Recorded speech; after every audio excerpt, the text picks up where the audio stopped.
Okay, so I'm not doing a presentation tonight because this is the first reoccurring meeting, right? It's not that we haven't gone through all the subjects yet. It's that this subject had to come back up. So many people asked for it, and ironically, Jonas, the one guy that asked for it, and I hope you're watching on Facebook, Jonas, because this is your meeting. You asked for it, and you're not here, so that's okay. You can watch it later if you're not on Facebook. So, a lot of people have asked me to come back, Jonas in particular, and revisit cryptocurrencies, because how's the last couple of months been feeling on the cryptocurrency headlines? Pretty much, woo! I like roller coasters. I don't like to have my money tied on a roller coaster flying out of my pocket. So it's been a little crazy. Since December 15th, by the way, which was the peak day, I know this because you guys are going to be mad, I sold all my Bitcoin on December 15th, the peak day before it went down the very next day. It's not because I don't know stuff. It's just because I'm just that lucky. Totally lucky. And I made like $75 or something like that. It was really cool. So we want to come back and visit. So before we get started, I just want to talk about what is AEON3, what are we doing here? Because I don't need the slides anymore because I can do this by heart now. So AEON3 is a weekly meeting where we talk about the technological future of mankind, our evolution, what's changing us, what's changing about us. In the first eon, we were under the thumb of nature. We pretty much lived like animals. We didn't have a lot of influence or power. We had very short and brutish lives. We didn't record information, so we couldn't learn as we moved through that eon. And that lasted a very long time, millions and millions and millions and millions and millions and millions of years. And then sometime, it's a little debatable, between 15,000 and 3,000 years ago, the blink of an eye, evolutionary-wise, we started writing things down. And that's the beginning of the second eon, where we began to learn from our own knowledge, right, and record our own knowledge, and it led to all kinds of other things, art, history, writing, all that comes from the beginning. And I call that the beginning of the second eon. And now we're moving towards the third eon, when we'll escape nature and become something different than a natural creature living in a natural environment. But right now, we're still at the tail end of the second eon, which is going to go on for a little while longer now, right? You guys all sense that, and that's good. So we need to talk about what that transition to the third eon looks like. One of the cornerstones to that transition is changing global financial systems, and I believe it is cryptocurrency. I think this is the thing that is one of the major foundations of the third eon. Make sense? Any questions so far? What about our sponsors? I know you're just thinking that. So our sponsors are the Doc. Thanks, Doc, for giving us this space so we can meet and send out our pirate broadcast. Very cool. And also thanks to Blue Flame Coffee, who makes our coffee. There's lots of it back there if anybody wants some. You might have to warm it up in the microwave because it was made a little earlier today, and our pot doesn't keep it as hot as we'd like, but it works. And then also to Hans from Pixel Mova. Everyone give Hans a big hand. Who has been painstakingly working through all of our audio and video issues over the last many months. And again, I apologize to everyone on Facebook. This has been a journey for all of us while we learn how to broadcast live audio through Facebook Live with a live audience. It's very hard to do. And the only good news is we watched BuzzFeed try to do this with Barack Obama and totally fail. So we're right there in good company. It doesn't matter how much money you throw at it. It's actually hard to do. Okay, so thanks all of our sponsors. So here we are, back to cryptocurrencies. So tonight the format's going to be a little more like the open mic night and a little less like my normal presentations. I'm not going to bore you guys with a bunch of history. Well, I'll bore you with a little history. And I'm not going to bore you guys with lots of stuff that how we got here. Most of us now are familiar with how we got here, but we're still baffled at what's going on currently. What's happening? Why are these currencies fluctuating all over the place? Why is the U.S. stock market losing huge chunks of its value and then gaining it back up? What's going on globally right now? So that's really the topic of the night. And as we start, I just want to open up here and see if anyone wants to be brave and ask a question, because it's a little more like open mic night and a little less like Bob tells you stuff night. You don't have to. I'll just start. You got to use that mic thing. Otherwise, people on Facebook are like, all they hear right now is, turn it on for, there you go. Yeah. How many different cryptocurrencies are there, and how many are seriously or should seriously be considered? So I'm going to try to. No, I'm not going to try to repeat that question because it'd be too hard. So it's a great question. How many are? Well, the answer is it's different every day. Every day there's more, and the answer to that is simply more, and more, and more, and more, every day. New companies are doing initial coin offerings where they create an ICO, they create a coin, and typically they have some type of transaction that that coin is technologically designed to do.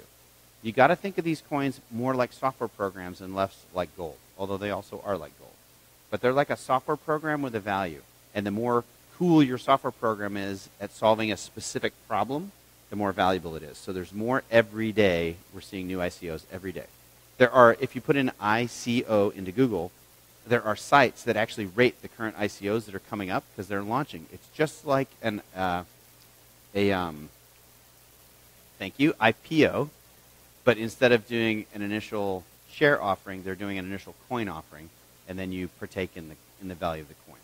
So it's kind of like shares, but not shares because you're not getting ownership in anything except the coin. You own the coin.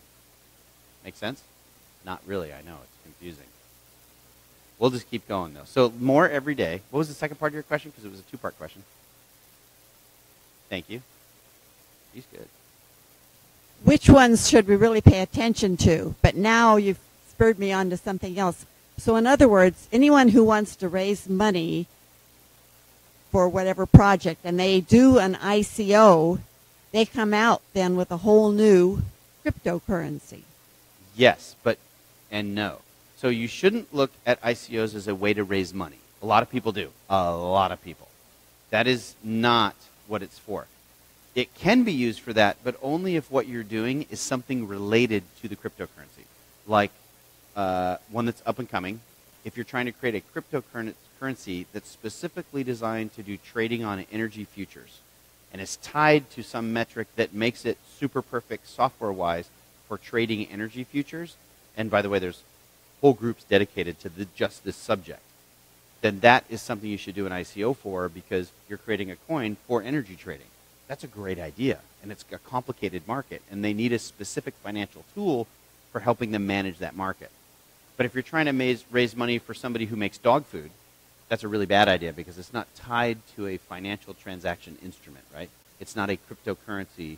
You're raising money for a new kind of pet food, which could be brilliant, but there's other ways to do that through things like Kickstarter or traditional VC funding or things like that. Does that make sense? Well, as long as it makes sense. That's the only important part. You look like you're going to ask a question. Well, I have a vague appreciation for the fact that there's a lot of effort involved in, quote, mining a Bitcoin. Mm-hmm. A lot of computer horsepower and a lot of energy to run the computers that do that. Mm-hmm. That vaguely equates to value. But then recently I've read about how there are several botnets which effectively are creating value for nothing. Yeah, there's all kinds of ways to game that system. So and you're only talking about Bitcoin at this point because you crossed over the Bitcoin barrier. So Bitcoin uses GPU cycles to mine or create new Bitcoins. Sort of. And that's a sort of. There are other things that are involved there, which actually I'm going to read you a little bit. Whoa, that was weird. Wow. Look, there's no forward or back. Maybe it opened a new window. It opened a new window. And I'll read a little from a couple of articles that I read, some paragraphs that will help you guys get a little deeper perspective in mining. But to come back to that, so you're burning electricity. And how do computer scientists calculate how much energy you're burning as a cost to create a coin to make the coin scarce? And scarcity is something that we're going to come back to again and again tonight. If you're a computer scientist, you look at what function on the computer uses the most electricity. Turns out that's graphical processing is what really burns energy, or unless you're looking for something mechanical, but most computers don't have that anymore. But it's really GPU cycles are what's really going to suck energy, and it's very calculatable when you're doing a GPU process and you're creating a process just to process on the GPU. You can actually very accurately say how much energy that's using, which you can tie to a direct cost for that energy. which then equates to there's a cost to mining the coin. That's the logic. I'm not saying it's right. There's all kinds of ways to generate electricity, and people are trying to do all kinds of things, building massive solar farms to then drive their GPU farms to then mine coin. One of the big problems with GPUs is cooling them. So there was a guy yesterday on the internet, which Steve and I were talking. Steve, where'd you go? Oh, Steve, he'll be back. So one of the things we were talking about was years ago we did a cooling technique where we immersed CPUs in oil, in olive oil, because it doesn't conduct, and it works really well. As long as you cycle the oil through a cooler, your cost for cooling is much less than air cooling. So there's a guy yesterday, which you guys probably saw, that got a lot of press because he took a giant GPU rig and submerged the whole thing in olive oil. And the fans are turning, like this fast because it's olive oil and they're air fans. But they do circulate the olive oil very slowly. So lots of ways to figure out how to change that cost equation. But the basic idea, which is the most important part, is burn energy, generate coins. There's a cost to generating coins. Totally artificially created by software. Totally artificial. We need to have a cost for generating coins to make them more scarce. Could you please explain the blockchain element to cryptocurrency? Sure. So there's two different things. There's cryptocurrencies and there's blockchain. Totally unrelated. This is the other thing that people get crossed over. They think Bitcoin is the blockchain or the blockchain is Bitcoin. No. Blockchain is just a database. So if you think of a traditional ledger holder like Bank of America, Wells Fargo, the Department of Motor Vehicles, people who record things, transactions in a ledger, right? They're writing these things down, and they own and manage that ledger. If Wells doesn't like what's on Wells Fargo's ledger, they can edit their ledger. I'm not saying they do this, but they could go in and edit their own ledger, right? Because it's a private ledger managed by that financial institution. Up till this point in world history, all ledgers are private, which creates a massive amount of opportunity for skullduggery, criminal behavior. Also, it means if you want to transact with my ledger, I can charge whatever I want. This is the professional banking institution that we've built globally, and there are thousands and thousands of ledger holders, globally speaking, all of them independent. A blockchain is a distributed database across many, many different servers and computers that is transparent, and it's shared. It's a peer-to-peer shared transaction. So kind of like when if you go on in some of those things where you download things that you're not supposed to, right? And it's peer-to-peer. So 7 different people have this on 7 different servers. There's no real way to shut it down because it's distributed across many servers. And you can't run them all down. This might be millions of servers running that one blockchain if it's a big blockchain, right?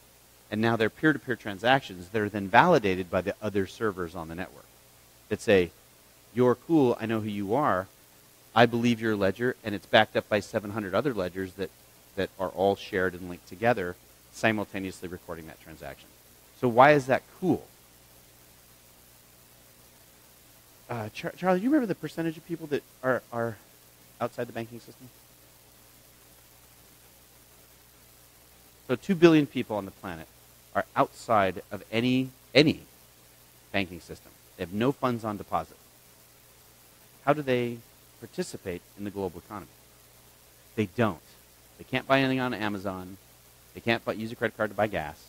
They can't buy a cocktail on an airplane, and on and on and on and on. They just can't do those things because they don't have a debit card. They don't have a credit card. They don't have anything like that.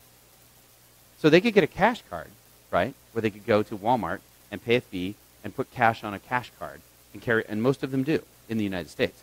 But if you're out in a rural area where there's no access to banks, what do? There's no bank. That's a huge problem for the citizens of the world. We have to have a system that is a decentralized banking system that all people can participate in and do transactions across that are immutable and trusted. So immutable meaning you cannot change it. Remember, the bank can change their ledger. You can't change a blockchain ledger. It's transparent and immutable. Now, you can be completely anonymous on that. I don't know who you are, but I know your transactions are legitimate, and I can validate those through all these other servers. So it's an infrastructure for peer-to-peer banking, like a social network for banking that's unrelated to cryptocurrencies. You got blockchain? I know it's confusing because it's a totally new idea.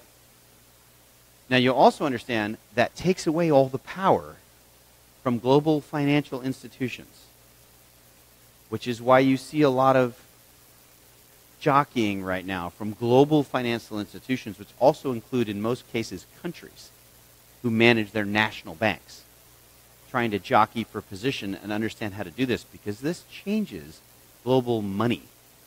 You can't lie. Just try to roll that around. You can't steal. And on and on. There's so many advantages to this. That's why I say this is a cornerstone for the next thing. We need a non-nationalized, a non-country-based, a non-individual corporate-based ledger system in common between us for us to do transactions. We're growing beyond our current banking ledger system.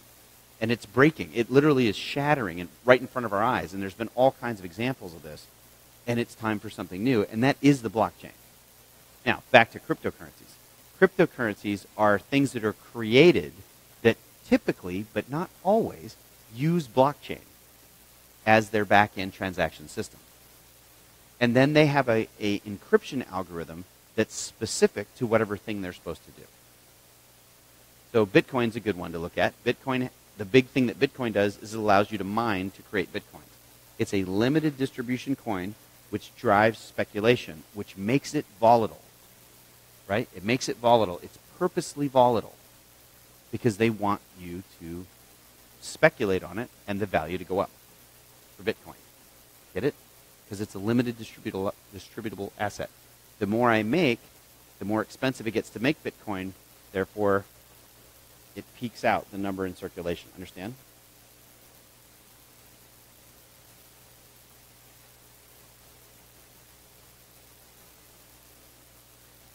Why does speculation inherently make the price go up?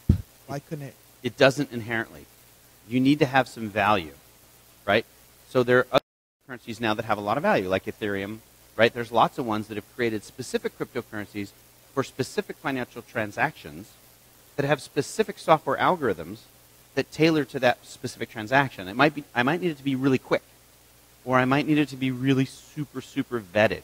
I want it to go through like 17 layers of blockchain and encryption and validation with lots of servers to make absolutely sure this is a legitimate big dollar transaction, right?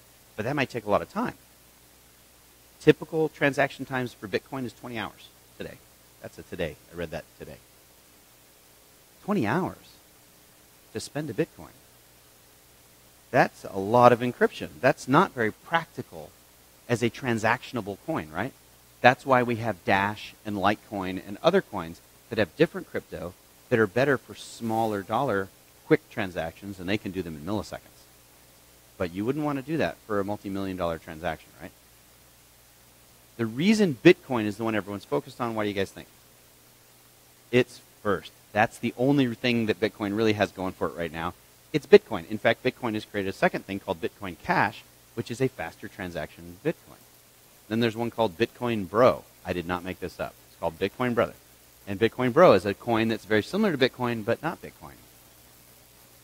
But it's lower trading value. But scarcity is the thing. People buy things that are scarce because then they go up in value. If they're common, right? If they're very common and anyone can get one, what's their value? It'll go down, right? The reason Bitcoin went up to $15,000 a coin is because everybody heard about Bitcoin. Everyone was talking about Bitcoin. It was on every news station. It was on every TV show. It's been everywhere on the internet. And suddenly the common people heard about all these people making all this money, right? How long did that take? Do you guys know that? Years. You heard about the guy that bought a pizza for 40 Bitcoins. 40. Well, that was the trading value of Bitcoin when he did it 2 years ago. The value of those Bitcoins today is somewhat different when you're talking 7,300, I think, is today's value on Bitcoin. 77, well, it was 73 a few hours ago, right? So, yes, ma'am. Okay. I understand that one man started this whole program, the Bitcoin. Well, See, that gets into the whole scarcity weird story of Bitcoin. So technically, as far as we know, Bitcoin was built by a man named Satoshi Nakamoto, who doesn't exist. It's a pseudonym. It's not his real name. And he may not be Asian. He may not, we don't know, he may not be a he. So that's weird, right? But And he owns the majority. not the majority. He owns 30% of Bitcoins in circulation currently, And if which he is just, a lot. and he could, at his own whim, just sell them out. So far, he has never sold a coin, he or she, or it, or the company, or the country, or it could be the North Koreans. I mean, we really don't know. How many bitcoins are in circulation? You said he had It changes because of mining. Because I know that he had the finite amount that's eventually going to get mined is 21 million. I thought Satoshi Nakamoto took like 1 million out for himself or something. But Yeah, which isn't that big. I mean, but still, in terms of relative value, it's a lot. We just crossed 2 weeks ago the 80% mining of the total number that can be mined, which is a level that drives the cost up. So that's an important moment for miners, right? Because suddenly you're not going to make as much money by mining Bitcoin. Except then the price went down, which changes the scarcity. And it's very complicated, right? So suddenly, if you can mine a Bitcoin, it's about that energy cost, right? So suddenly it might not be profitable at all to mine a Bitcoin. Of course, still is at 7,700 a Bitcoin. That's crazy profitable. And it's going to go right back up. You guys got that, right? This is a correction that's based on the end of the year and the stock market volatility. And I can go on and on about why this happened. There's a lot of reasons why this happened. None of them have really anything to do with Bitcoin or its value or its scarcity or the reason people trade it or the reason it's popular. None of that is what's causing this change. What's causing this change is us, people reading the news and going, right? Because anything that's value is based on people's opinions, like real estate or Bitcoins or gold or baseball cards. Anything that's tradable is about what you think it's worth. That'll drive its value. And Bitcoins have an advantage. They do have an actual technical worth that's kind of cool. Sure. I have a fundamental question. Sure. What does a Bitcoin look like? I can show you. I can show you. Oh, I can't show you because I put my phone away. Darn. So if you just go to Coinbase, anybody got Coinbase? Anybody? So just open up Coinbase and show him well, you probably don't want to, but you can I would show it because I sold my Bitcoins. But you can see like it's a wallet, a crypto wallet, and in there it shows your holdings in Bitcoins. And it shows US dollars, value of your current Bitcoin holding. So it's a encrypted thing that means you own it, that's tagged to you through typically what's called a hot wallet or your wallet on the internet. Now you can also have cold wallets. This is something not a lot of people know. So I've met a Bitcoin billionaire. He was 23 years old, and he had a lanyard around his neck. And on that lanyard was a thumb drive, and on that thumb drive was his wallet. Now, it's backed up, so if you kill him and take it, it's encrypted to him. You can't get into it, right? But he's carrying around, think about this, billions of dollars of unstealable money that can be traded globally anywhere in the world for any currency because it's cash. Outside of all governments, outside of all banks. And if you don't understand what a world-changing little moment that is, I need you to think about that a little more. He's carrying it around his neck. It's not on the internet, and it's absolutely valuable. Think about how hard it would be to carry around $1 billion in gold. It's pretty tough. Pretty tough. This is the technology that we need globally for the next changes that are coming on us. This is a great thing. And that's why you see crypto people that are so enthusiastic. It's almost painful how enthusiastic they are because they get it. This is take the power back from financial institutions and give it back to the people. You're in control of your own money, which hasn't happened since banks were born. Everyone's in charge of everyone's money is a distributed system, more accurate. Of the thousands of cryptocurrencies that are out there, have you heard or read about any of them not being like open source code for the technology behind the cryptocurrency? Not really. It'd be really hard to trade a cryptocurrency that was closed. It'd be really hard because everyone would not trust you. Yeah, it's tough. I mean, most of them are open source for the reason that it's about transparency and it's about purview of developers. It also leads them open to hacking, but that's the point. Is if that technology can be hacked, and so far not a lot of cryptocurrencies have been hacked. I know you guys hear about big theft and billions of dollars or hundreds of millions. No, those are wallets. Those are hot wallets. Those are people that are holding the money, holding the cryptos. Right, and typically it's social engineering that's causing those hacks. But it's traditional hacking mechanisms. But they're hacking the wallets, not the cryptocurrencies. See the difference? And then they're stealing the cryptocurrencies. And in most cases, the cryptocurrencies don't do anything. There's only been one case. Do you guys remember that was really big and they actually made the owner whole by creating new cryptocurrency to make them whole? Ethereum did it. And it caused a split in Ethereum. And now there's two different Ethereums because it broke the concept of a cryptocurrency, which is an immutable record. The immutable record showed someone stole millions of dollars of this guy's money because through a coin wallet that was hacked. Ethereum chose to violate their own blockchain, edit their ledger, see the problem, and create the amount of money this person was stolen and hand it back to them. And the blockchain community said, no, that's the end of Ethereum. So now there's two Ethereums, traditional Ethereum and new Ethereum. And they have two different values based on that transaction. Interesting. A week ago, I heard on the radio that there was a cryptocurrency that was hacked. And then that debate, it sparked a debate about government regulating. Do you foresee any government regulating cryptocurrency? Sure, they're going to try. They already have, right? China said, we're not going to accept cryptocurrency, and like a week later said, we changed our minds, right? India, today I think it was, India, the Minister of Finance for India said, we're going to block all cryptocurrency in India. We're not going to allow it for any transactions. And then everyone in India went, what does that mean? I can't, what? I have money. You're telling me I can't transact my money in India? American Express, JP Morgan, Chase, a bunch of other banks said we're no longer going to allow our credit card holders to buy Bitcoin with our credit cards because it puts them in a leveraged credit position that we can't control. As a credit manager, I agree with that position. You shouldn't be buying volatile cryptocurrencies with your credit card. That's an exceptionally bad idea. Any money you put into these things, they're volatile, they're speculative, they're like gold.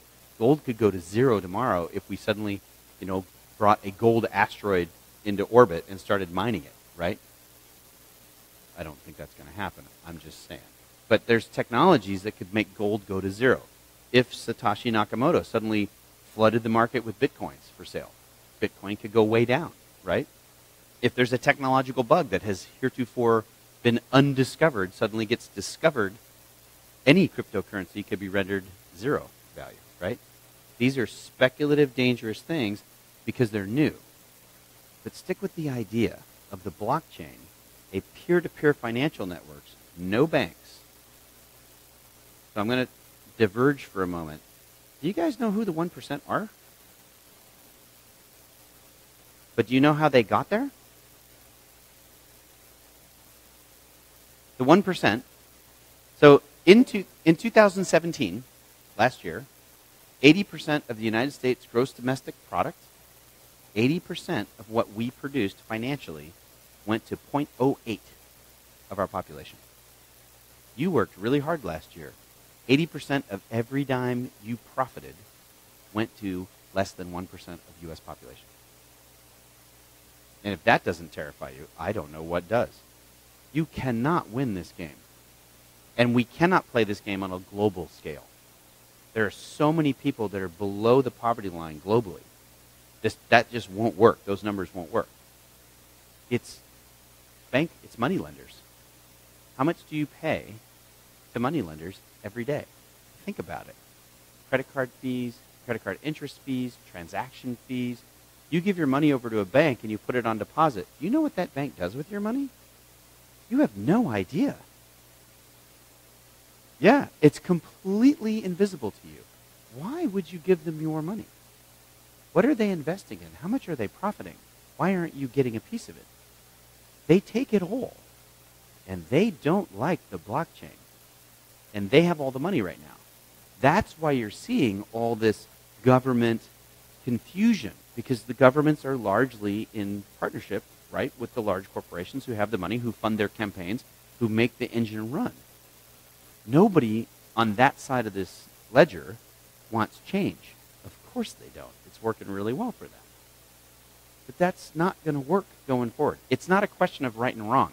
Because right now, as a U.S. citizen, I feel pretty good under this system, right? That's why we haven't thrown the tea in the harbor. We're feeling pretty good. We're all living pretty well. Our homeless population is going up, but our unemployment's going down.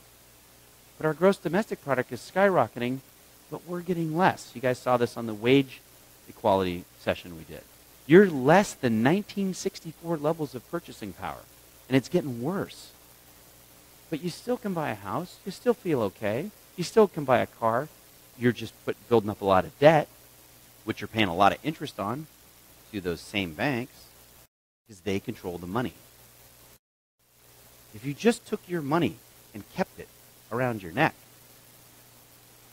it's a crazy idea, but it's not a crazy idea. It's a peer-to-peer financial system called the blockchain that eliminates the need for banks and financial institutions as a depository. And it's global. It equalizes all of us. It's immutable and it's transparent. Question? I don't know if we're out of the grips of the credit card companies or the financial institutions yet, because we went to a UCI cryptocurrency chat, and some of the programmers there at UCI were talking about credit card companies are hiring programmers that are in the cryptocurrency programming game, and they're hiring them because there's a lot of fraud going on with credit cards, and that's why they charge these stores 2% up to 5% for a credit card transaction. That's why some stores don't allow like Discovery or something, because they charge the retailer doesn't want to pay that 5%. They rather pay the 2% that Visa charges or whatever. Right. And so these credit card companies are hiring these cryptocurrency programmers, and I think because it's more secure. So it's not that it's more secure; it's that it's immutable. Mm-hmm. So here's the difference, and really good point.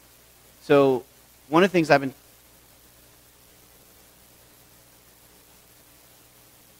So Charlie is asking me to talk about the Target hack. So anybody that's a ledger holder is very easily hacked because there's no cross-check on their ledgers.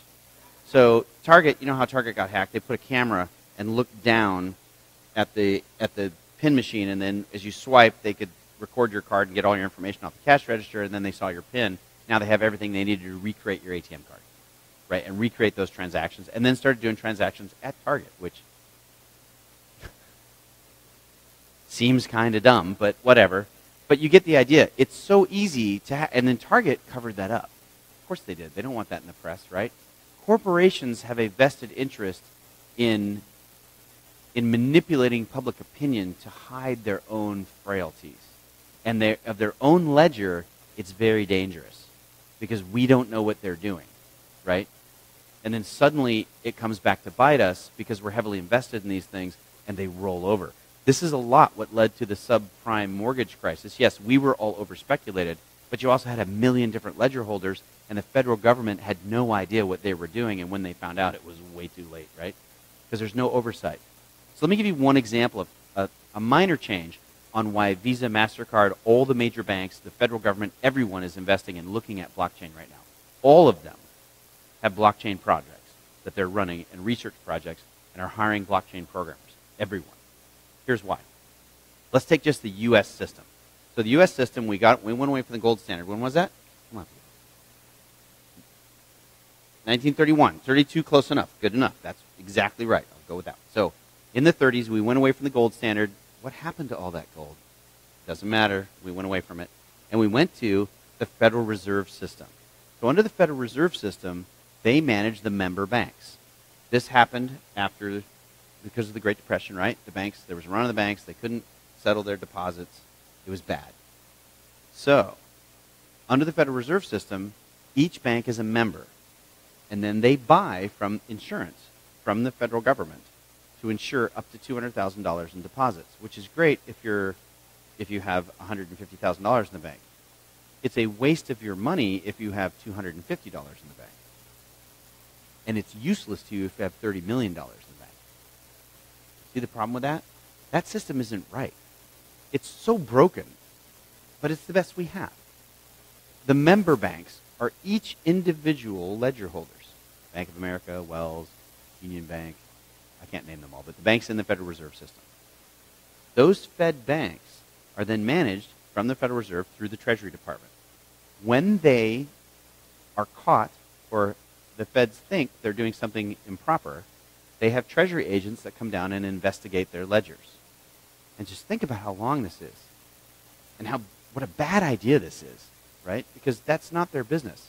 This leads to, like, the Wells, we're creating new accounts to get our sales quotas up scam. And suddenly you have accounts under your name that you don't even know that are being opened, that you don't even know they're there. Just think about how bad that could have worked out for us. Luckily, it didn't, because the Federal Reserve and the Treasury Department noticed something was going on, sent out a bunch of auditors, found out what they were doing, and fined them. Banks get fined millions and millions of dollars every year for improper ledger management through the Treasury Department and through the Federal Reserve. Millions and millions of dollars in fines for improper ledger management. Who do you think they passed that savings along to? You are paying millions of dollars a year in fines to the U.S. federal government to slap those banks on the wrist for improper ledger management. That's crazy. What if we built a private blockchain and a private non-tradable cryptocurrency just within the Federal Reserve banks, managed by the Federal Reserve and audited by the Treasury Department? Bank-to-bank transfers would be instantaneous and free. The bank's system would be self-monitoring. It's an immutable ledger, and the federal government could track anything they want. They could fire 3/4 of their auditors. The amount of money we spend on banking in the U.S. would go down by, I'm guessing, roughly 75% or more. 75% of reduction in cost of banking? Wow. Wow. I can't even tell you how much money that is. Just straight up cash. If we created a blockchain just within the Federal Reserve Bank, only for the Federal Reserve banks. The banks don't want it, right? Because now they can't manipulate their ledgers. But the Treasury Department and the Federal Reserve could order this tomorrow. That's why they're investigating blockchain, because it could change banking. And we would suddenly have something much closer to a national bank with full autonomy, with individual capitalistic banks joining in and joining out, opting in and opting out, qualifying, disqualifying. This would put us on a different footing globally with nationalized banks from governments, which we don't have today. So it's an interesting idea. That's just one idea. But as you start to understand blockchain, you can start to see all kinds of things it should be used for. Make sense? Okay. Like contracts? Any contract. Yeah, any contract. Anytime there's a ledger that's being recorded. And you have to really sometimes think, like one of the ones I talked about when we did this meeting months ago, was the California Department of Motor Vehicles and all Department of Motor Vehicles in the United States. What if we created a blockchain for all motor vehicle departments across the United States? Now, first of all, that's a little scary to me, right? Because that means you can no longer play the game of registering your car in Arizona to get around California environmental laws, right? But that's wrong, isn't it? The system is wrong. You can game the system because it's wrong. And in the Midwest and in the East Coast, they have all kinds of laws that we don't have here, things that are environmental, like you have to get a safety certificate on your car. And if you don't have that safety certificate, that car can't be registered because it doesn't have new enough wiper blades and new enough tires. It can't pass the safety inspection. That doesn't really matter in California, but it matters where it snows and ices, right? It matters. So different rules for cars. I bought a car in Georgia, and then I went to the Georgia DMV, said, I'm from California, I bought this car, I paid cash for it, I'm going to drive it to California. I would like to register it so that I can drive it because it was out of registration when I bought it. What do you think the answer was? Nope. You're not a Georgia resident, you can't register that car. What? So I was forced by state laws to drive that car all the way across the United States. I crossed almost every state with no license plate on the back of the car or the trailer I was towing. I bought a little Ford placard from AutoZone, and I stuck that, the little Ford, I bought a license plate that came with the Ford logo on it, you know, the little paper thing, and I stuck that behind so it would look like a new car, or maybe I just bought it. And this is totally illegal, right? And I'm admitting to illegal behavior, but who can come after me? Because nobody has a blockchain. How could you prove it? And the cars, by the way, when I got to California, because I made it, never got pulled over, got here, went to the California DMV and said, I got this car, it's unregistered. And they said, is it in the California DMV system? I said, nope. Guarantee it's not. They said, fill out a statement of facts. Filled out a statement of facts. Said the car's not in the DMV system. That's all I said. $15. Registered. California has different laws than Georgia. California wants to get my money. Right? They want you to register the car. They've made it easier to do that because we have a lot of unregistered cars in California. Great. I registered it, got the thing, got new plates, put the new plates on, sold the car the next day. It's because there's no blockchain. The ledger system is screwed up in the way we manage cars. That's just one example. If you start looking for ledgers that are a disaster, they're everywhere. They're everywhere. Little pockets of people managing their own transactions and editing them and breaking the law everywhere. It's crazy. Mike loves this because he's an accountant. He's CPA. He fixes them, right? You fix them. Yeah.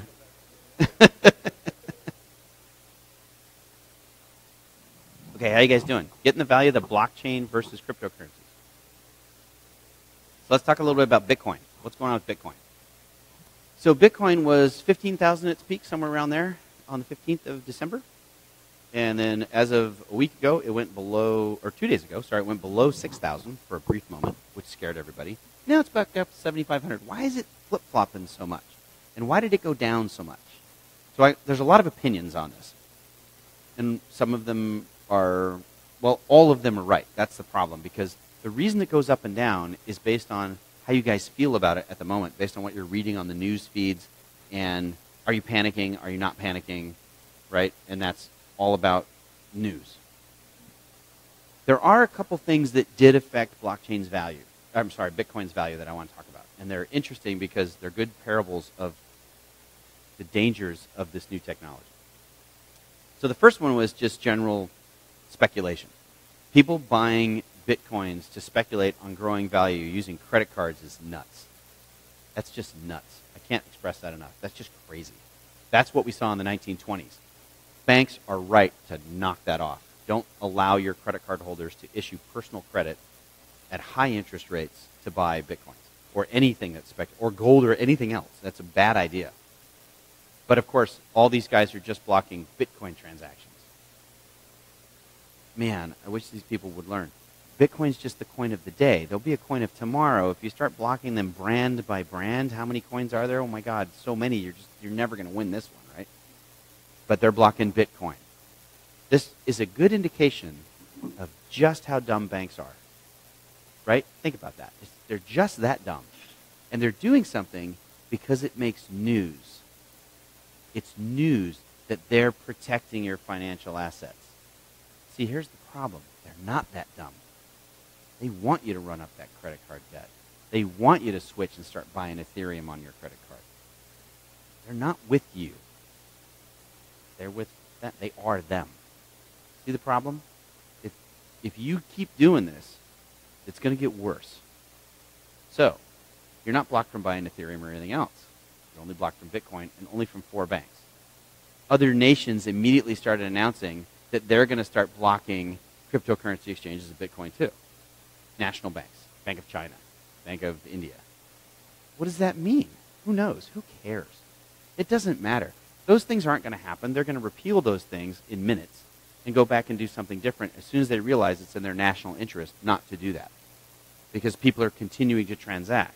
As Bitcoin recovers, these moves people are making to hold it back are going to look really stupid, right? And then JP Morgan will go, gosh, how much money are we losing by not letting people buy Bitcoin on their credit cards? And it doubled in value again. And people are going to stop buying JP Morgan credit cards, and they're going to get a different credit card.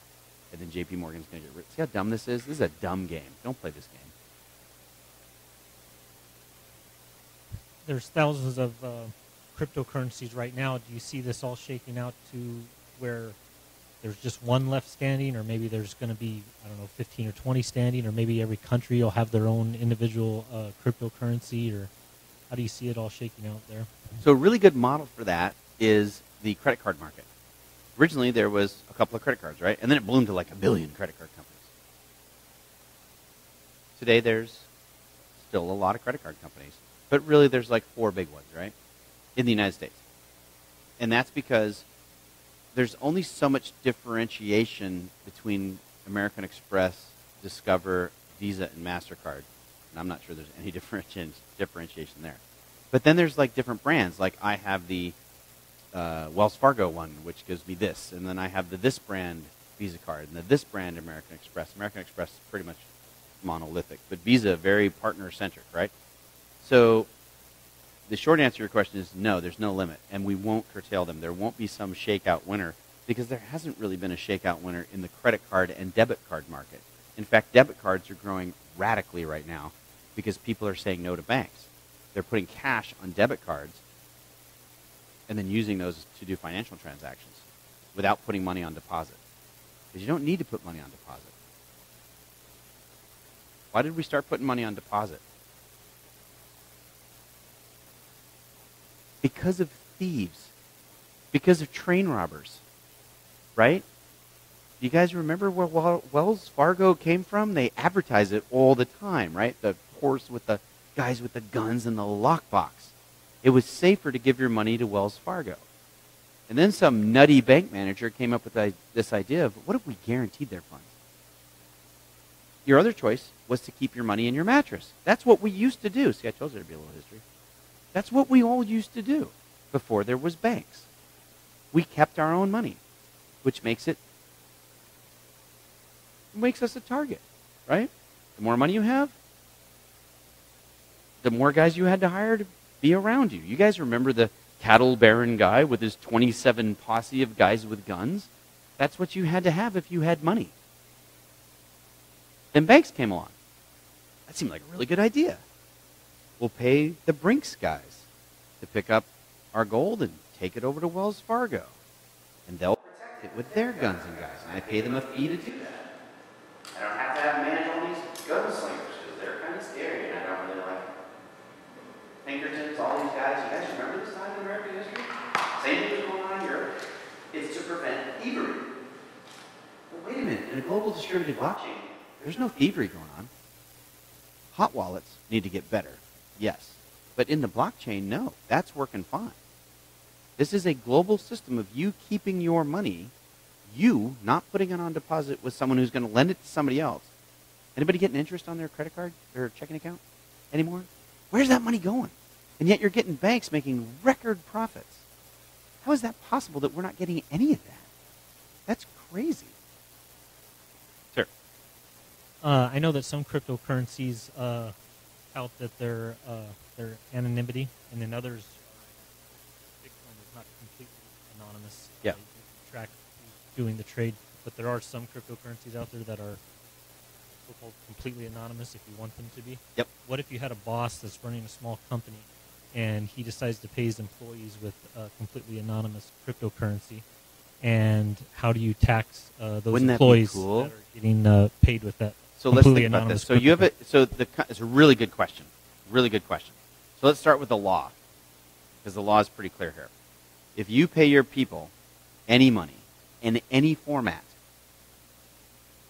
they have to pay taxes, not you. But you have to pay your employee contributions by state law and I think federal law. Yeah, depending on accountant. Depending on which state you're in and which what category and how long they've been employed. There's rules around this. So if you're paying people with cryptocurrency, it's legal. You have to make sure that the business is doing their responsibilities under the state that they're in and under the federal law. Now, the interesting part is when it gets to the people. It's illegal to hire illegal aliens. It's illegal, as 7-Eleven found out. So if you're hiring illegal people and you get caught doing it, you, the business, can be fined. And this doesn't happen, by the way. It's a slap on the wrist, and it doesn't happen. There's been almost no fines levied against U.S. businesses for hiring illegal aliens, even ones that hire thousands. It's almost unheard of because it's so hard to prove, and if they fight you in court, the odds of the government being able to prove that you knew and did it anyway is essentially zero. So they don't litigate this.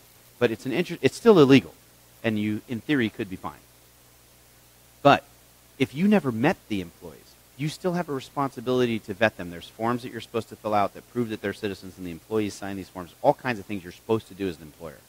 If you're doing all that and you have that covered, you're good. The problem comes tax time. And one of the things you have a responsibility as an employer is to identify your employees under federal tax code with their social security numbers to the federal government. The reason that is to prevent what you're talking about. Where I pay someone anonymously, you can't do that as a business. You cannot pay someone anonymously because you're violating U.S. federal income tax law for the business. But once they got it, they may not claim it, but you have to report what you paid them. So there is a paper trail in there.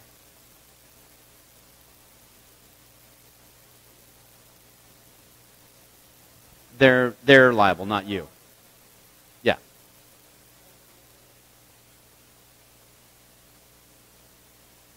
Right. It's how we got Al Capone. Right. So in all things, you hear all this thing of destabilization and this thing's changing the world and it's all crazy and it's going to screw everything up. No. Our laws are good. The laws that we have in place for transacting financial institutions and income tax and taxation, they still hold, which was a surprise to a lot of Bitcoin people who made a lot of profit on Bitcoin and were holding it in a coin wallet. Now let me tell you how much this sucks. If you, a year ago, bought Bitcoins, say $1,000, and then it went up to $15,000 a Bitcoin, and you had like $2 million, you're on the hook last year, before it dropped, to pay capital gains on that. You don't get that back when it goes down. Woo!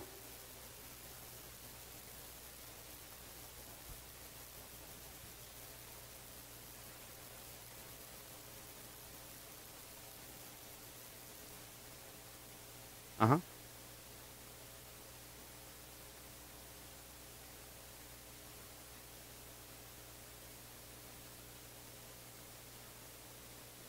Doesn't matter.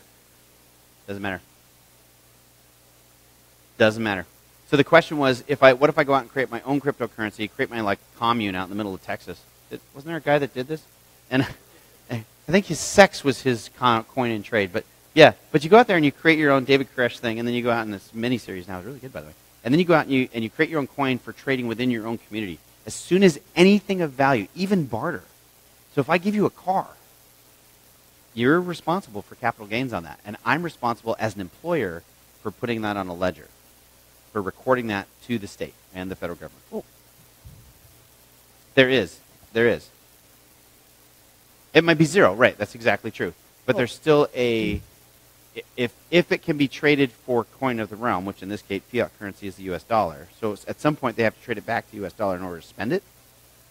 Yeah, unless you're creating an economic system that's outside of U.S. government on U.S. soil, and you will find the FBI rolling up like they rolled up on David Koresh. You will find all kinds of people who won't let you do that. And one of the things you guys are missing, though, is that when somebody pays a person, they want to write that off on their taxes. And if I say, sure, well, I paid, X amount of dollars to this group, and I want to claim that to get a write-off. But he's doing something different. What he's saying is if I create a commune, and it's literally like a commune, where the barter system within the commune was its own private cryptocurrency and no money ever went in or came out, yes, you could do that because you're outside the U.S. exchange system.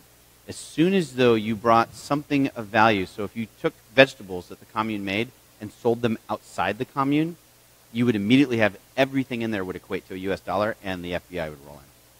Because you're violating U.S. banking laws. It'd be rough. They'd find a way. It's tough. I don't think it would fly very long. Yeah. Because at some point you have to buy something outside, wood or something, and you're screwed. Yeah. All right, where right are back. we now We in kind of terms? wandered off there into the commune Yeah, land. where are we now? Back to square one. What cryptocurrencies are there, and where do you? Can you go on the internet and see a list of all the Sure. cryptocurrencies? Yeah, anytime. You can go to any, there's all Just- kinds of sites on the internet that rate cryptocurrencies, show which ones are going up, which ones are going down, what their current value is, which wallets trade them. And what is a wallet again So compared if I to a have, blockchain? So remember Coinbase is one. Coinbase, I was going to show you if I had my phone, darn it.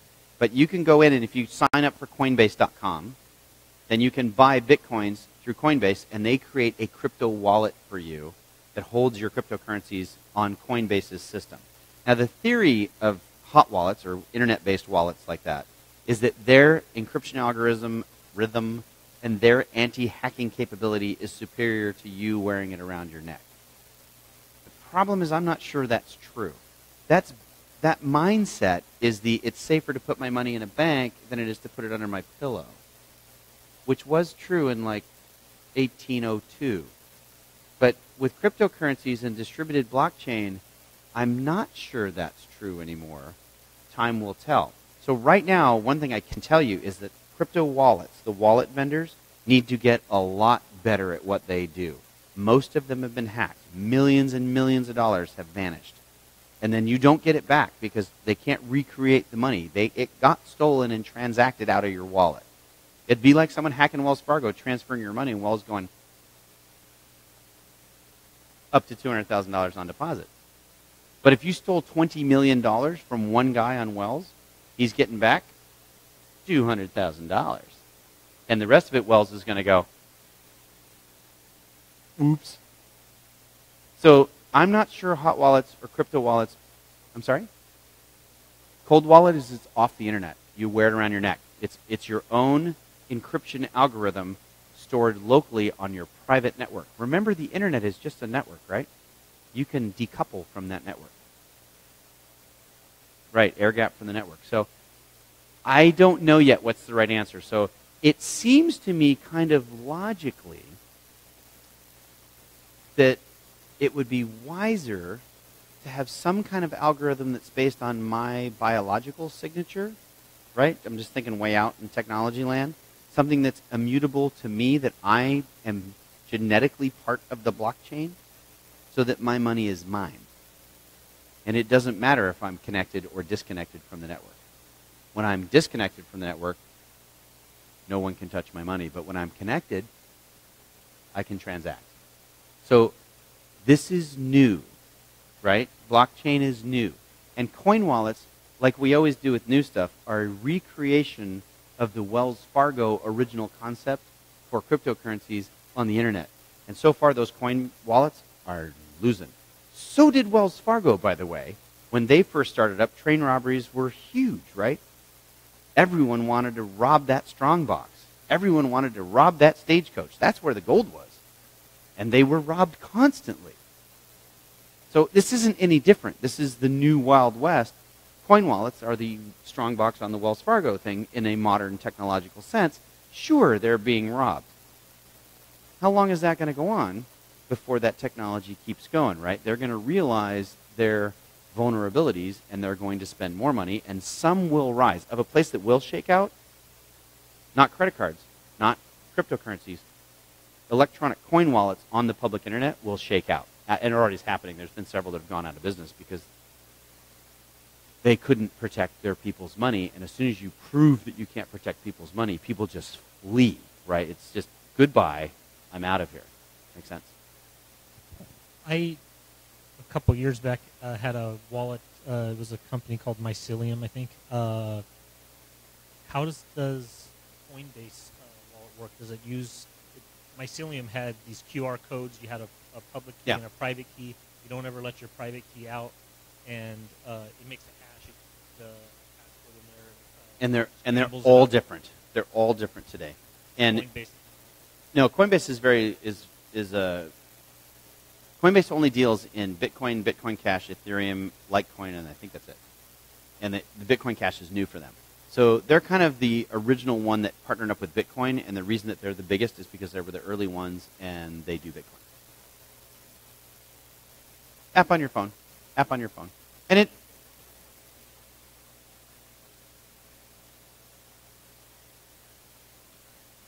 Doesn't work like that. And that's a problem. I have to take it out into U.S. fiat currency, which I pay a huge transaction fee for, and then I send you that. Most of the coin wallets are like that. Very few coin wallets allow you to go crypto to crypto.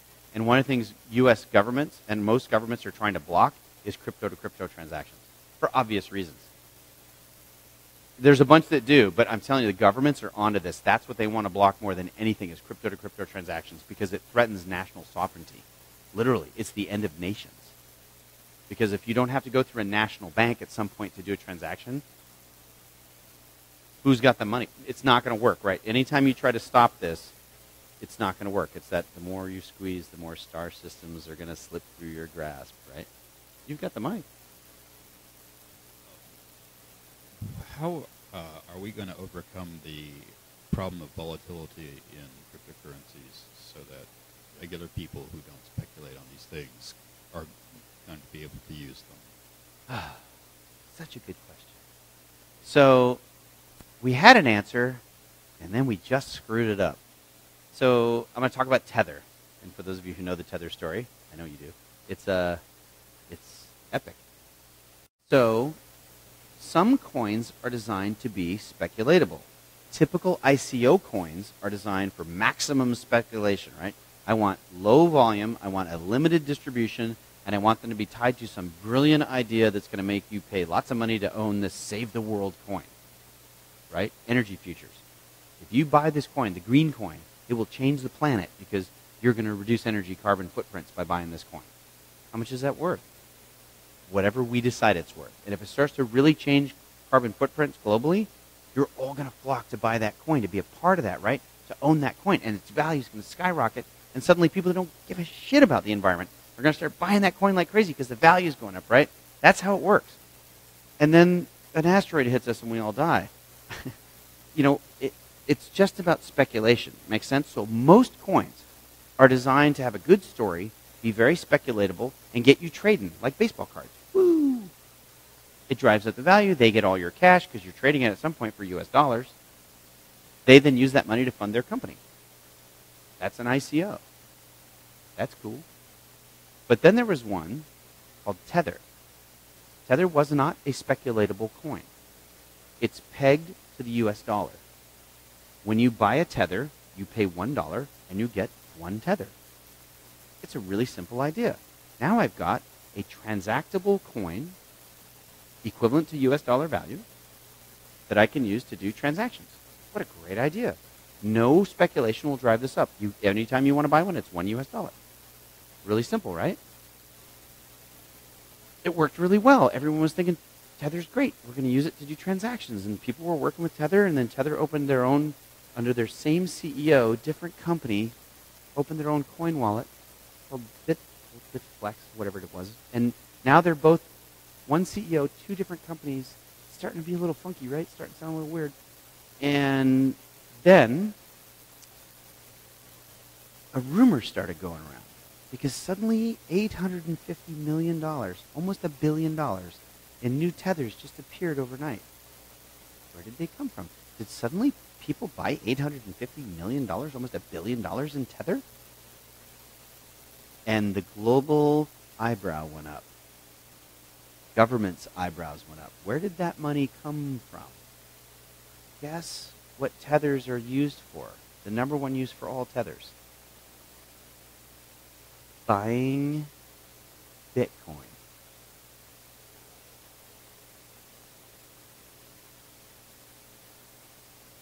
Sure, everyone knew, but you buy 1 tether, you get with $1 US. They should have $1 US in their account for every tether issued, and then you can use that coin to speculate on other coins. It makes total sense. It's a good idea. And Bitflex, their system, enabled that. It's a good idea. Until 850 million tethers just magically appeared. The next day, they fired KPMG, their auditing firm, and the next day, they were subpoenaed by the SEC and the U.S. federal government to prove that they're holding 1 tether for every $1 US for every tether.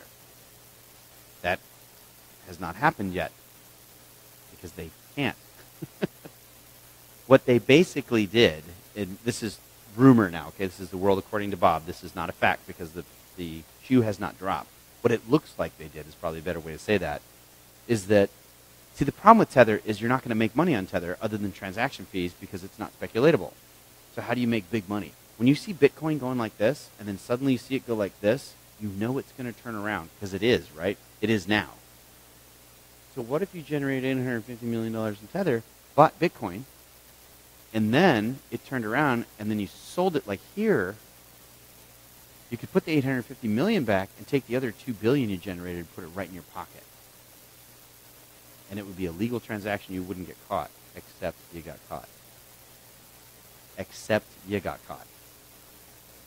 That's what I think happened. I think they were shorting Bitcoin. I think they were guessing that Bitcoin was going to turn. It didn't turn fast enough, although it turned now. It actually, when they bought it, if it actually happened, they would have made a ton of money. It didn't turn fast enough, and because of that lag, the rumor mill started, and they got caught. When you have people printing money, that's printing money, right? I generated fake money, transacted it in a global market. That is one of the major things that's driving Bitcoin down today. Think about that. They bought almost $1 billion in Bitcoin, trying to turn Bitcoin around. When they got caught, that's why Bitcoin went whoop, bam. When they got caught, it was obvious that the people purchasing Bitcoins may not be based on real money. That's one of the things driving Bitcoin down right now. So who is accepting like the Tether to buy Bitcoin? So if I made it up, it'd be fine if nobody accepted it. The Tether wallet company, which also trains Bitcoin, which is run by the same CEO that owns Tether. They accepted their own fake. Yeah.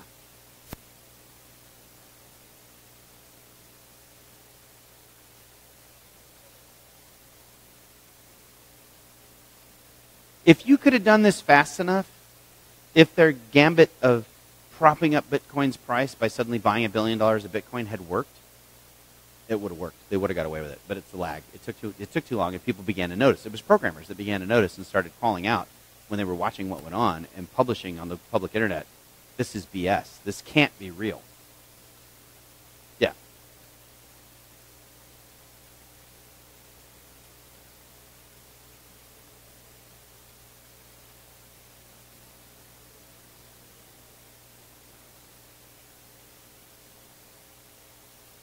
Yeah. It shows. Yeah.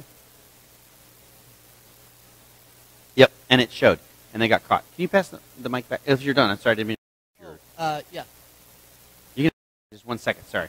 Just a quick thing. So it sounds like if they hadn't been greedy, they would have got away with it, and there's probably other companies doing the same, or other entities doing the same thing, because not only one person thought of this. So it now is becoming fairly obvious that one of the organizations that's been hacking these coin wallets to destabilize Bitcoin is the North Korean federal government. Because think about what that does. If they can destabilize Bitcoin, it destabilizes our move towards cryptocurrencies, and that's better for nationalistic type countries, right? Countries that are dictatorship type countries don't want this, right? They want to be able to control the finances within their country. I can't express this to you guys enough. This is a direct threat to financial sovereignty within your nation. And if you're a national leader, you should be terrified. This takes the power that's been given to the 1% and literally gives it back to the people. You should be in charge of your money. You shouldn't be able to break the law. So one of the good examples is, I'm a drug dealer, I go out and I make $10,000 cash. One of the common problems drug dealers have, and I'm not a drug dealer, what do you do with $10,000 cash? Yeah, you go buy a car. So you try to launder it. But, it's hard to do in the United States. You don't launder it in the United States. A global cryptocurrency means you can launder that money anywhere. And there's lots of people in Russia that will take your $10,000 of U.S. currency for rubles, right? That's a really good deal if you're in Russia. You're going to do that deal all day long. And then you transfer it from Russian currency back to French currency, and then you go to a global offshore bank, and you start moving, playing that global money game. That's how illegal activity happens globally. That's why it's a global crime business. In the United States, if I'm a local city drug dealer, right, and I make some cash, I can't go down and deposit that in Wells Fargo. Anything over $5,000, you have to take a thumbprint, fingerprint, explain source of funds, get a photograph. There's rules. You can transact up to $2,000 a day at Walmart and put it on your cash card, but over $2,000 a day you can't do. If I have $30 million that I made in the last year dealing drugs, $2,000 a day, not going to get me very far. And if I started doing that every day, I guarantee you're going to get an FBI guy showing up at your door. Hello. Our G-Man. Sorry. That's okay. It'll come back. Did you guys get that? So one of the things that everyone said was that cryptocurrency would make it easier to launder money, make it easier to do illegal activities. To some extent, that is true. But not for very long. Because we'll figure this out. If you're going to have global trade, you got to think about, well, see, when we stepped into globalism, we didn't really think this through. We thought we can, get people that work for low wages and make them be our slave labor halfway around the world, and then we can buy their cheaply manufactured crap, and it's cheaper than using our own labor, and then we can switch to more intellectual pursuits. You opened up Pandora's box when you did this. And it was inevitable, right? It has to happen because we're heading towards the third eon. The end of the second eon, you're going to build these systems. You can't stop this. Globalization means global currency. It means equal citizen rights. Think about what that means. All over. It's happening everywhere. It means it's not fair for you to live like this and someone in Indonesia to live like that. It's not fair. And it won't happen. You're going to nominalize. How many people in America felt their living standard go up in the last 20 years since we've globalized? Well, 1% of us. The rest of us are, 0.08, sorry. The rest of us, our living standard has plummeted to 1964 levels. This will change that. This is one of the cornerstone technologies, the third eon. That's why I'm doing a second session on it. And it's like AI and quantum engineering, right? I'm going to come back to those things because they're super important for us unifying together as a global people. Jim. Could you postulate that cash is a very analogous thing to a Bitcoin if it was non-counterfeitable? So Tether was that. When it wasn't speculatable, and almost all electronic currencies are non-counterfeitable. Their encryption drives that. That's their common value that Bitcoin was originally built on is a way to store value globally outside of government control. That's its main value. Most cryptocurrencies will tell you they're meant, if I ever scroll down this, which I don't think I'm going to get to because we're already at 8:15, they say their value is a safe place to store money. Unfortunately, when you go from $15,000 to $5,000 in a month or two, that whole safe place to store money looks a little odd until you rebound to $7,500, right? So is it safer to store your money in cryptocurrencies or in the U.S. stock market today? All are speculatable, all are volatile. How about gold? Anytime you're putting your money, your wealth, into something that's speculatable, driven on public opinion alone, who's in charge of your money? The press, right? And the money, people with money are going to pay the press or do things that will cause the manipulation of that wealth. That's, okay, I got it. That's the beginning of the change of the system. But I want you guys to get that in your head. This is the beginning of the change, of a global change to the way we use money, to the way we trade work or labor for value, and how we store that value and then trade that value for goods and services globally. This is just the beginning. It only happened like 2 years ago. Give it a little time. And of course, anytime there's a change, people rush in and try to capitalize on that and make money, right? And they're doing it. That's why, wow. ICOs are huge. But it's just the beginning. Some things are going to break. Some things are built on the old model, the coin wallets, right? Those are clearly like the Wells Fargo 1800s model. Should they be in the future? No, we'll have something different. They're not right. They're already not working. So does that make sense? Give yourself some time. Jim first. Well, okay. But I'm saying that cash, literally, physically, bills, is an analog of a Bitcoin in a certain sense. And I'm thinking of that's a story where the federal government eliminated cash and everybody had to have a credit card. And the economy, Which is a really good idea. And the economy died. Yeah. Because they forgot about the percentage of the economy that is done with cash under the table. Right. And see, cryptocurrencies allow for cash under the table.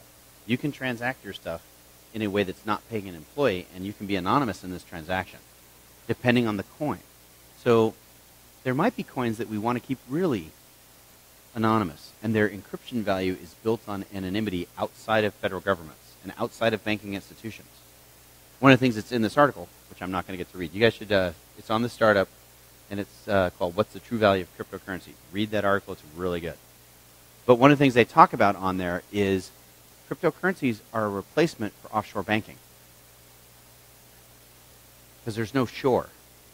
It's on a global network of servers. It's outside of government control. You all now have access to global offshore banking, which used to be reserved for who? The 1%ers. I cannot express to you enough how much this will cause the biggest problem I see in all the transactions, everything that's going on, everything I've talked about. I always come back to this, right? Always. The problem right now is wealth inequality. It's crazy. And it's because of the way the systems work. They work the way that they started with Wells Fargo. And I'm not picking on Wells Fargo. They were just one of the first ones. They did a great job. It's been a great run for them. It's over. It's over. That system is not working. It hasn't worked for 20, 30 years. It really hasn't worked since post-World War II. Because it causes wealth aggregation to the people that have the money and control this banking system, or at the top of the banking system. For the working class people and the rest of us, it's an epic disaster of just going down a spiral until you eventually become homeless. Literally. There's a reason why homelessness is skyrocketing, and it's because of this problem. This is one of the ways to change that and for you to take your money back to you. You own your money, not the bank. You lend your money. Think about that. You control your money. You decide where it goes. You decide how much risk you want to take. You don't get any of that today if you have your money deposited in a bank. Some bank does all that, and you don't get any window into that, and they take all the money. That's not right. It's not right. It was right when you were paying for some guys with guns to protect the strong box. That was right. We shouldn't all be paying guys with guns because some of us don't understand that world, right? They do. And that moved up to armored cars, then moved on to the banking system as we have it today. So it's been a great run. It's been a great technology. That technology, the individual ledger technology, is done for, in my opinion. And this is the replacement. And it's clunky, right? We just jumped off the Golden Gate Bridge with the cryptocurrency parachute. That was a little gutsy, right? And it's going to be a little wonky. You have a question? I just wanted to share like something. You reminded me of like the conversion. Like a few years ago, my my roommate, and also for the people online, if you guys, I don't know if any of you guys code or something, but basically there's like arbitrage where you like trade, but sometimes you can like find a cycle where if you like, let's say you won't find them too deep, but like 3 or more trades in, you can actually trade from, let's say, Bitcoin. He found like something where trade from, and there's, you know, an algorithm you can run, whatever. I'm kind of interested to see maybe he found some that had a positive loop even with cycles. He never did anything about it, but might be interesting because maybe the prices aren't well regulated. Or and I can tell you, this is going to be a ongoing source of innovation for the next 20, 30, 40 years, right? This is a massive change in the way we think about money. But the problem is today you're all mesmerized by Bitcoin and the press and all the crazy, stupid things that banks and governments are doing. It doesn't make any sense. And it seems like the Wild West. Because it is. It is. This is the beginning of a huge change. There's a reason why this technology is called more disruptive than the internet. It's been called that. It literally is more disruptive than the internet. It's a giant change in the way we think about how we transact everything. And it's on its path, and it's doing its thing, and it's all good news. And you just got to be patient and let it roll out. And that's why Bitcoin recovered so fast. Bye, Carrie. On why it's rolling around so quickly. So at this point, it is 8:22. We're massively over time. We're supposed to end by 8. So what we're going to do is go into the overtime meeting here. We're going to say goodbye to our friends on Facebook. Thanks for being so incredibly patient with us staying on this long. Everybody say clap for the people on Facebook because they like it. Bye.